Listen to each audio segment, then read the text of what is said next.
Marca. Hola curiosos, yo soy Roger Carvajal y bienvenidos a un nuevo video.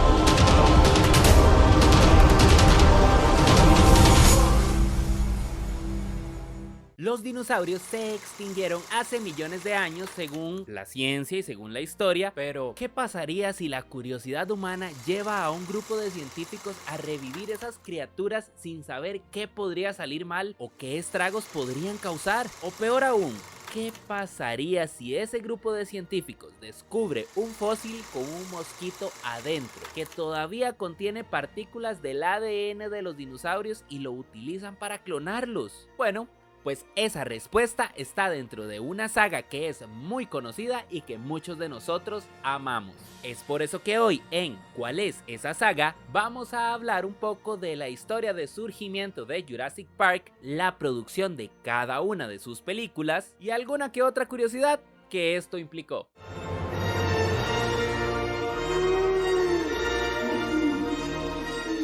Antes de iniciar con el video te invito a que te suscribas acá abajo, es completamente gratis y no tenés una idea de lo que me ayuda. Vamos, yo sé que podemos lograr esa meta de los primeros 1000 suscriptores en el canal. Ahora sí, sigamos con el video. Antes de hablar de la saga de películas como tal, tenemos que hablar del libro, porque sí, Jurassic Park está basado en un libro que se publicó en 1990. En ese año, el autor Michael Crichton publicó una novela de ficción que también se llamó Jurassic Park. La historia de este libro se desarrollaba en Costa Rica y era bastante similar a lo que nosotros conoceríamos después en la película. Sin embargo, la narrativa era un poco diferente y bueno, abordaba muchos aspectos que eventualmente no se llegaron a desarrollar dentro de las cintas. De hecho, se pueden destacar dos historias con las que empieza el libro que tampoco se incluyeron dentro de la primera película. Estas hablan de dos casos particulares en donde un animal o animales bastante curiosos atacan a unos turistas dentro de la isla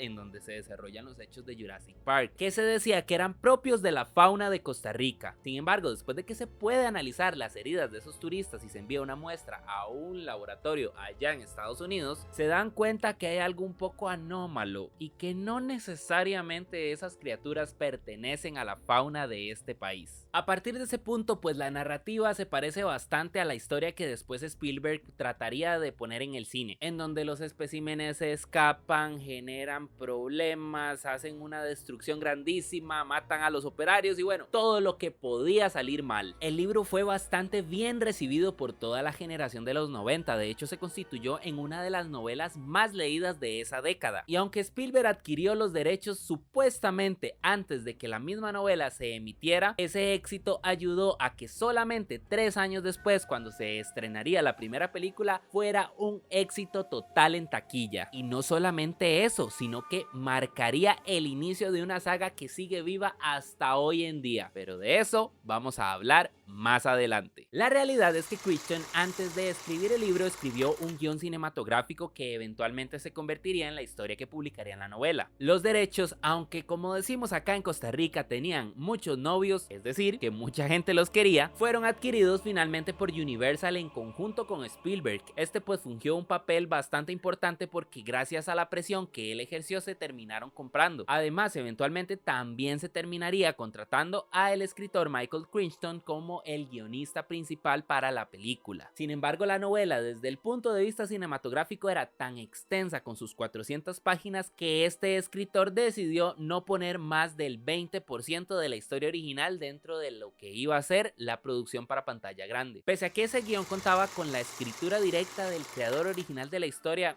no terminó gustando y se tuvo que reescribir hasta un par de veces más. De hecho, la versión definitiva terminó estando lista en 1992 y tenía cambios bastante grandes y significativos con respecto a la obra original, que provenían también muchos de la mente del escritor David Coeb. Pero la novela abordaba toda la trama de una manera un poco más complicada, por lo tanto el mismo Spielberg metió una mano bastante grande dentro del contenido que se iba a producir eventualmente para el cine. Dentro de de eso dio instrucciones para que se eliminaran muchas de las secuencias que se habían escrito dentro del guión porque las consideraba bastante terroríficas para el público más joven. Además pidió que muchas de las interacciones que habían entre los personajes de la novela se cambiaran para que fueran más adecuadas al público también. Pero yo creo que una de las cosas más significativas fue hacer que la explicación de cómo se clonaba genéticamente todo el ADN de los dinosaurios se metiera dentro de un cortometraje que es el mismo que nosotros vemos exhibidos cuando ingresan al parque y se les explica en un video corto cómo es ese proceso. Ahora, durante la selección del cast, no todos los actores que llegamos a ver en pantalla fueron considerados como la primera opción para su personaje. De hecho, por ejemplo, el rol de Gant en primera instancia se le ofreció a William Hurt y a Harrison Ford también. Se nota que querían realmente nombres de peso para la producción, y el caso de Ellie también fue similar porque se consideró ofrecérselo a Robin Wright, pero al final, bueno,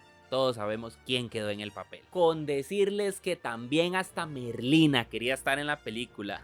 Y es que Christina Ricci también audicionó para un papel, pero al final tampoco fue seleccionada. Y aquí tengo que resaltar algo, y es que también Morgan Freeman se vio considerado para poder formar parte del mundo de Jurassic Park. Pero adivinen qué, él rechazó el rol y dijo que hacer una película de dinosaurios era una tontera grandísima, que no iba a tener éxito y que no servía para nada esa idea. Creo que se equivocó un poquito. ¿Se arrepentirá?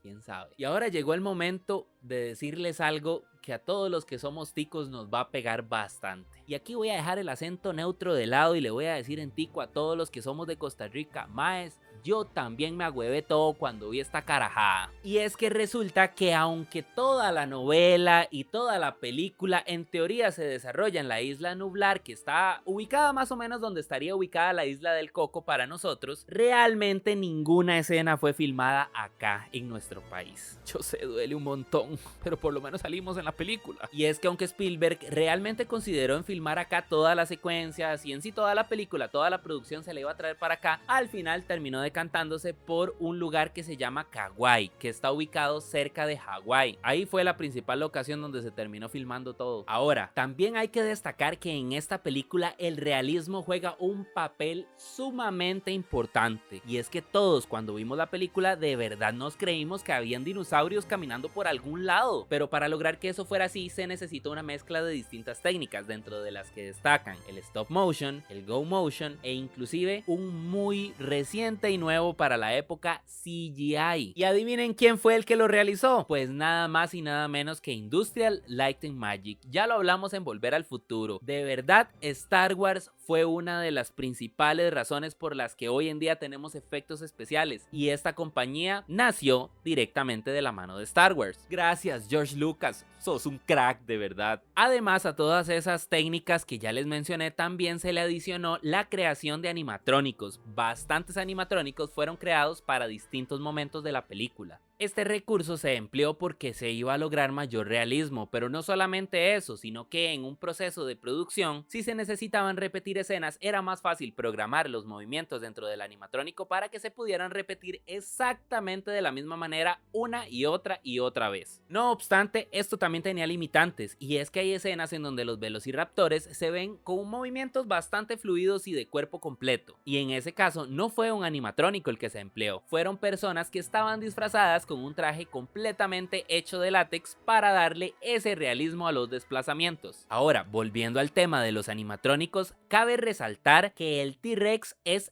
uno de esos, y de hecho fue el animatrónico más grande que se hizo para la producción en ese momento. Medía 6 metros. El problema era que constantemente estaba dando fallos. Y es que como en muchas de las escenas la lluvia tenía que existir, cada vez que le caía agua terminaba penetrando la piel de látex y toda la composición de lo que era, digamos que la carne del dinosaurio, llegando hasta el mecanismo y haciendo que se volviera loco. Ustedes saben lo que pudo haber sentido la producción de ver un dinosaurio de 6 metros moviéndose locamente con cosas imprevistas y todo lo que pudo haber pasado. A mí nadie me alcanza, seguro. Y de hecho, Todos terminaban asustados en el set, nadie se le quería acercar. Otro detalle muy curioso que también es bastante recordado dentro de la película es que, si se acuerdan, en una escena están los niños dentro de un carro y se viene aproximando el T-Rex y en un vaso de agua empiezan a verse las ondas de los pasos del T-Rex. Pues ustedes no me van a creer cómo se realizó eso. Resulta que el técnico que estaba a cargo de esa escena, en un momento de su vida estaba escuchando música en su automóvil, y creo que, si no me equivoco, estaba escuchando directamente Earth, Wind and Fire, y mientras reproducía una canción de este grupo volvió a ver un vaso que tenía cerca y se dio cuenta que habían ondas directamente dentro del líquido adentro del vaso. Eventualmente conectó los puntos y dijo, esto deben ser las vibraciones que provoca la música, y lo implementó dentro de la película. Resulta que se llevó una guitarra, puso el vaso y empezó a tocar las notas más graves de la guitarra, y cada vez que tocaba una nota se hacía una onda dentro del vaso de agua que estaba en esa escena. Así fue como se filmó. Otro de los retos muy imponentes para todo el equipo de producción, pero específicamente para el de audio, era replicar los sonidos de cada una de las criaturas, y para esto no solamente estuvo el equipo de audio, sino que se contrataron profesionales, se contrataron arqueólogos e inclusive hasta se buscó personas que tuvieran mucho conocimiento dentro de las estructuras óseas de los fósiles que hoy en día tenemos en exhibición dentro de los museos. Al final, el resultado fue utilizar una mezcla de distintos animales que existen. Por ejemplo, para el T-Rex se utilizó un perro, un pingüino, un cocodrilo, un elefante y hasta un tigre, mientras que para los velociraptores fueron morsas, delfines y, no me lo van a creer, pero también hay gansos. Y bueno, ya dejando de lado ese tipo de retos en cuanto a lo relacionado a cada una de las criaturas, tenemos que reconocer algo, y es que la banda sonora también tiene una épica que hoy en día seguimos recordando. Y claro, eso no podía ser diferente porque viene de la mano de John Williams. Y si hay gente que me dice, bueno, ¿quién es ese John Williams? Es el compositor de nada menos y nada más que... y también de...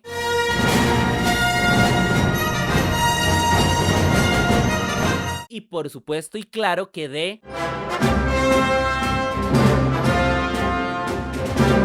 y por si les quedaba duda, también de esta otra. Un genio totalmente. Para poder efectuar todas las grabaciones de la banda sonora se utilizó un estudio en California, y todo ese proceso duró aproximadamente 5 meses. Y bueno, yo creo que no podemos discutir que lo que se hizo dentro de esta película fue un trabajo excelente, y eso que el presupuesto era de nada más $60 millones, y vean todo lo que se logró con ese presupuesto. No era despreciable, pero realmente para lograr ese realismo yo creo que aprovecharon muy bien todos los recursos. De hecho, ese trabajo fue excelente, a tal manera que logró recaudar más de $1.000 millones a nivel mundial en taquilla. En ese momento la convirtió en la película más taquillera de todos los tiempos. Pero bueno, iba a llegar el Titanic en 1997 y le iba a quitar el trono, y eventualmente los Avengers le quitó el trono al Titanic, pero eso es otra cosa para otro video en otro momento. Y antes de terminar de hablar de la primera película, también tengo que destacar que fue nominada a muchas categorías de muchas premiaciones diferentes, que al final pues digamos que terminó ganando todas, o bueno, casi todas. Ahora hablemos de la segunda película. Después de que se estrenó la primera película, realmente no existía un material base para poder ejecutar una secuela. De hecho, Crichton se negaba a escribir una continuación. No fue hasta que el mismo Spielberg habló con él y le dijo, mira, yo creo que nos fue bastante bien con la primera película. Necesitamos que se haga una segunda. Ponete a escribir. Y fue así como casi a finales de 1996 la producción, o bueno, la preproducción de lo que iba a ser una segunda parte estaba ya en camino. Y bueno, también se debe resaltar que el guión rescató algunas de las cosas que el libro contenía, como por ejemplo una de las secuencias del ataque a los turistas que ya les había comentado que no se tomó en cuenta para la primera película, y también la muerte de algunos otros personajes, pero bueno, son detalles más y detalles menos que se terminaron empleando para una segunda parte. Además, también se retomó el espacio de grabación en Kuwait para poder efectuar todo el metraje principal, pero se adicionaron algunas otras locaciones de California para otras tomas en donde se necesitaba población. O bueno, en vez de población, era más que todo para que se pudieran ver ciudades. La recepción de la película fue bastante buena, pero no logró alcanzar lo que hizo la primera parte. Logró hacer apenas 626 millones, que aunque bueno, no era despreciable, no era lo mismo. Y a pesar de de ello logró establecer un récord, y es que durante algunos años fue la película que más taquilla recaudó en un solo día con 26 millones de dólares. Pero esto le duró hasta que papi George Lucas estrenó La amenaza fantasma en 1999. Ahí se le acabó el récord.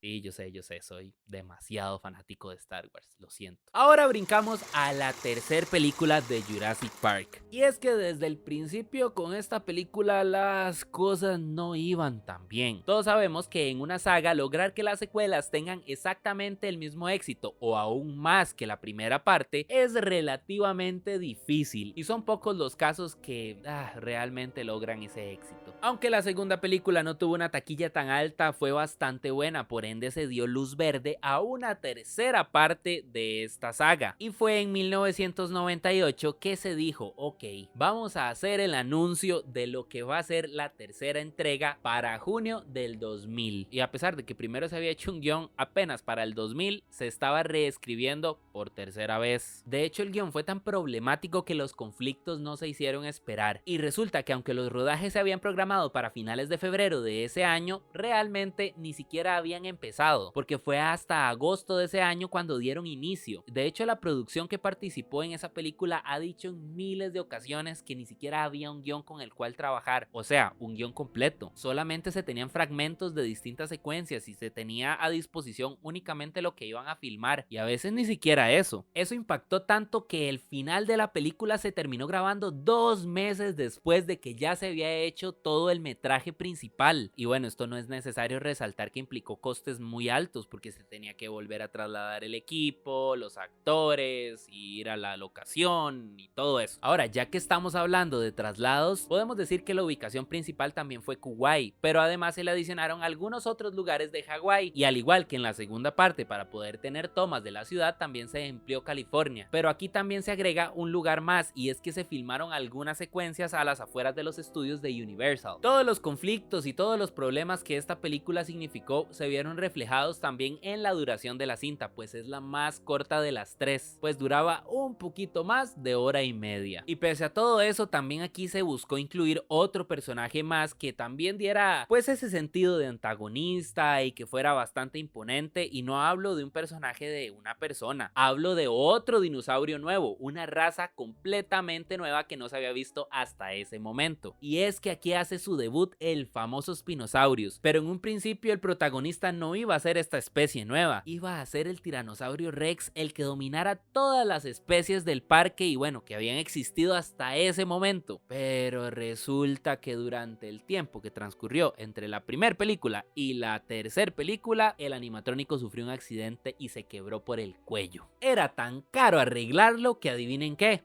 pues sí, se volvió a reescribir una parte en el guión en donde no se tuviera que emplear el tiranosaurio tanto y que más bien muriera a manos del Spinosaurus con el cuello roto. Así fue como aprovecharon que el animatrónico se quebró por el cuello. Y aquí también hay otro problema en cuanto a la producción musical.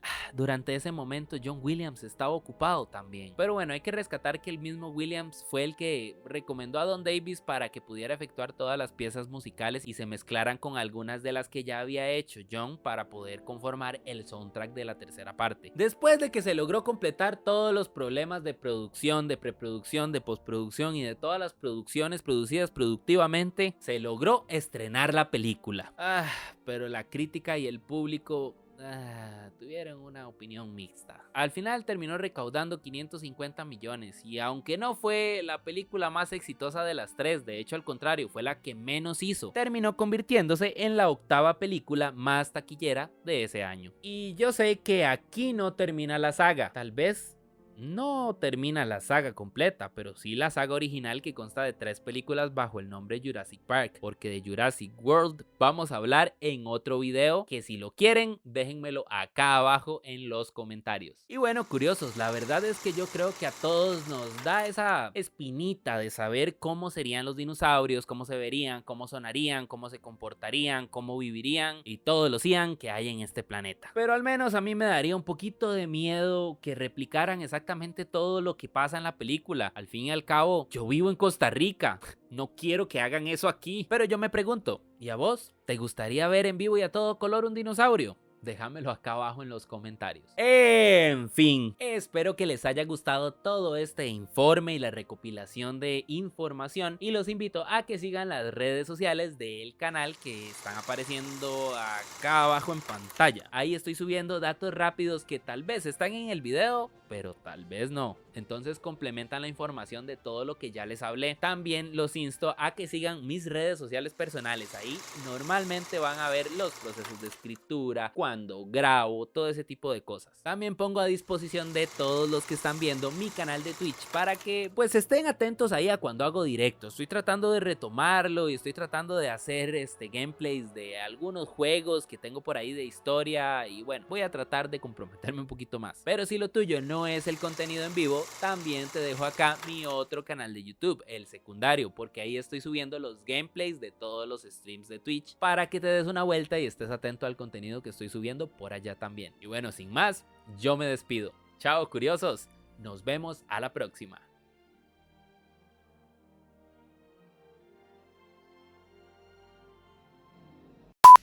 ¿Ya está grabando? Gracias, George Lucas. Sos toda. No. Qué rico,